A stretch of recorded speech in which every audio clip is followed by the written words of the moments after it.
Okay, children, today we're going to talk about the birds and the bees. See, when a mommy star and a daddy star like each other very much... Hold on a minute, that's not quite right. Here's what actually happens. We begin with a nebula, a massive cloud of gas and dust. How massive? Well, anywhere between a few light years to millions of light years in length.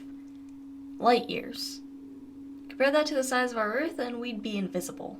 Over time, the nebula is pulled together by gravity, which causes the nebula to clump up and break apart. Millions of years later, the gas heats up from all the pressure, creating baby stars that glow. These baby stars are known as protostars. Our baby star here will be named Henry. Let's fast forward another million years, where Henry becomes denser and hotter. Now begins star puberty, or nuclear fusion. Hydrogen fuses together to form helium, a process that emits a substantial amount of energy.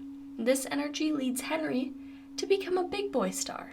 As with any teenager, there's a constant internal battle. Usually this is with emotions, but for Henry, it's a battle between gravity and fusion. Gravity tries to pull Henry together, while the energy from nuclear fusion pushes out. Fortunately, these forces balance out, reaching hydrostatic equilibrium. Now, how big is Henry the star? Compared to the Sun, he is 40 times its mass. Now that's a really big boy. Now that Henry's a full-fledged star, he is now on the main sequence path. This is equivalent to adulthood. Henry will spend about 90% of his life in the main sequence, where he will quickly burn hydrogen for a couple million years. However, just as with humans, stars cannot live forever.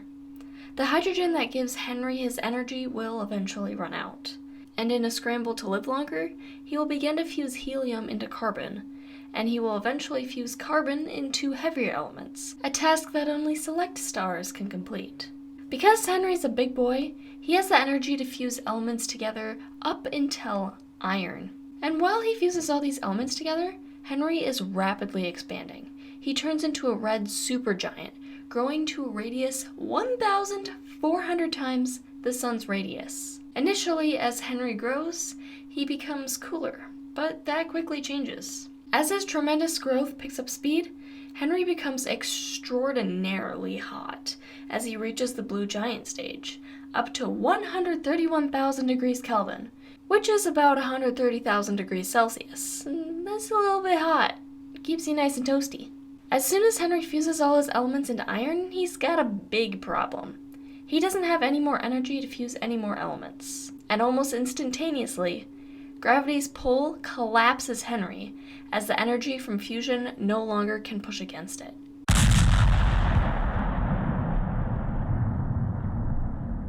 A supernova.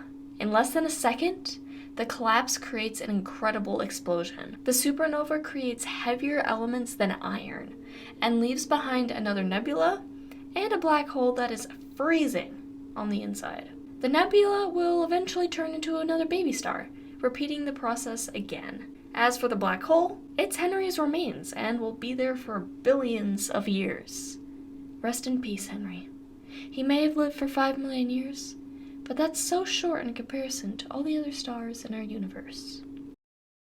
So what happened to the birds and the bees?